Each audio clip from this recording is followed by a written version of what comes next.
En el nombre del Padre, y del Hijo, y del Espíritu Santo. Amén. 11 de enero del 2024.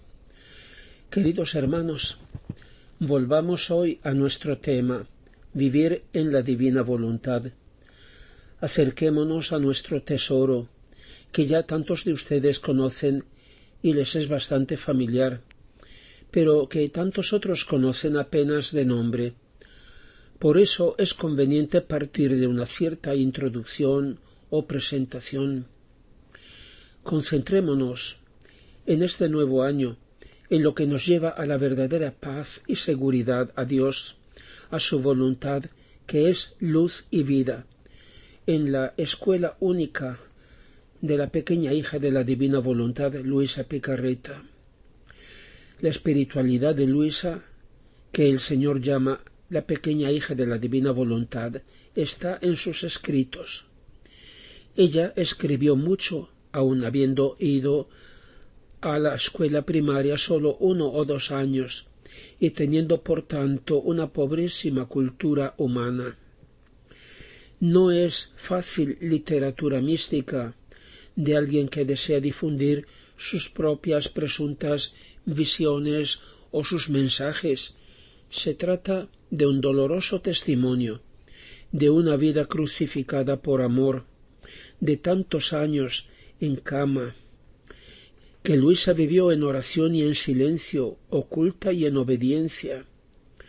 Piensan que ella quedó definitivamente en cama, en su condición de víctima voluntaria, cuando tenía 21 años, y falleció a los 82 años, todo ese tiempo siempre en una cama.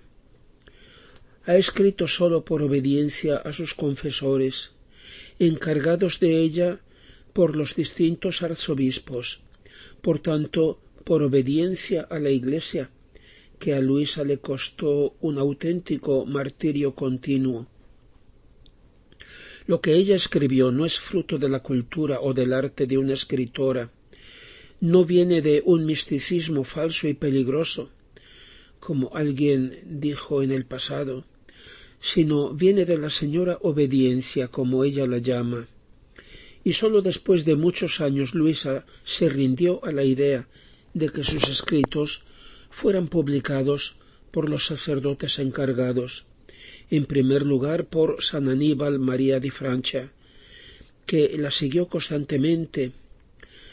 Examinó como censor encargado los primeros 19 volúmenes a los que dio su Nil Obstat con el imprimatur del arzobispo, y fue él el que publicó las Horas de la Pasión en 4 ediciones. No son, por tanto, mensajes de tipo carismático sus escritos, como tantos, verdaderos o falsos, que circulan en nuestro tiempo, porque eso simplemente no existía en la mente de Luisa, ni son tampoco sólo un relato de su vida y de sus pensamientos, porque jamás habría hablado de ella misma. Son testimonio de su intensísima vida interior, como han hecho tantos otros autores antiguos y recientes en la Iglesia, de los que se conoce su vida y sus experiencias íntimas espirituales, como doctrina ascético-mística. A Luisa sólo en parte se la puede considerar así, porque sus escritos no describen sólo un itinerario de vida espiritual, sino que son la promulgación del eterno proyecto o decreto de Dios, que anuncia el cumplimiento de su reino, el reino de la divina voluntad. Eso es evidente en los 3 llamamientos o llamados escritos por ella, que son como la presentación y el resumen de todo su mensaje. El llamamiento que escribió como prefacio de sus volúmenes cuando supo que iban a ser publicados, el llamamiento del Rey Divino que promulga el reino de su voluntad, y el llamamiento materno de la Reina del Cielo en su libro La Virgen María en el reino de la divina voluntad. Lo que Luisa vivió es su espiritualidad, lo que escribió es su doctrina. En su caso, ambas cosas, la espiritualidad y la doctrina, no se pueden separar, pero es que ni una ni otra son suyas, sino son de Jesús, y sólo después fueron suyas. Ella ha escrito sólo lo que ha vivido. Su vida interior es exactamente la vida de la divina voluntad. Detenerse a considerar las diferentes virtudes que en ella resplandecen podría hacernos perder de vista lo principal. Son como las hojas o las flores de la planta, que es la divina voluntad, cuyo fruto es su reino. ¿Y cuál es la esencia de su mensaje? ¿Luisa da algún anuncio particular? Lo dice el Señor. Gracia más grande no podría conceder en estos tiempos tan tormentosos y de carrera vertiginosa en el mal, que hacer saber que quiero dar el gran don del reino del Fiat Supremo.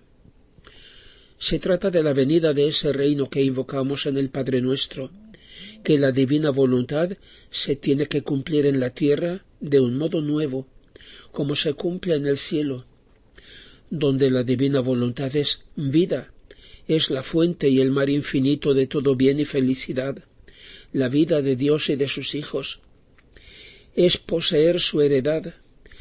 Se trata de un modo nuevo de vivir la relación filial con Dios, una nueva espiritualidad o santidad, la santidad del vivir en su querer.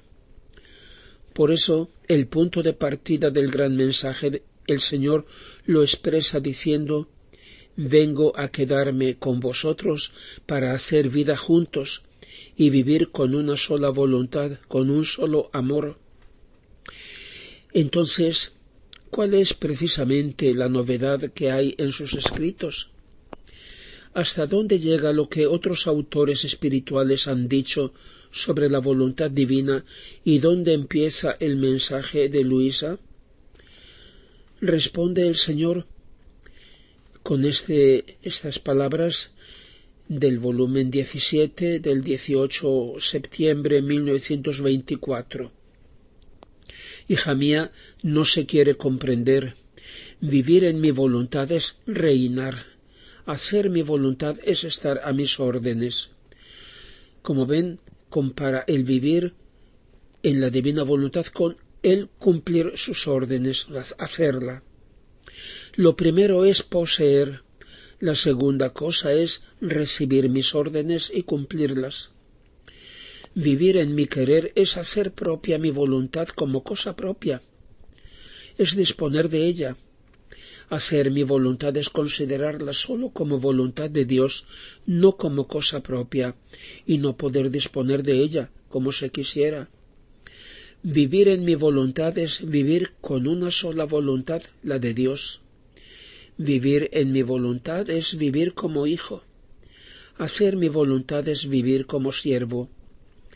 En el primer caso, lo que es del Padre es del Hijo, y además eso es un don que quiero conceder en estos tiempos tan tristes, que no sólo hagan mi voluntad, sino que la posean. ¿Acaso yo no soy dueño de dar lo que quiero, cuando quiero y a quien quiero? No te extrañes si ves que no comprenden.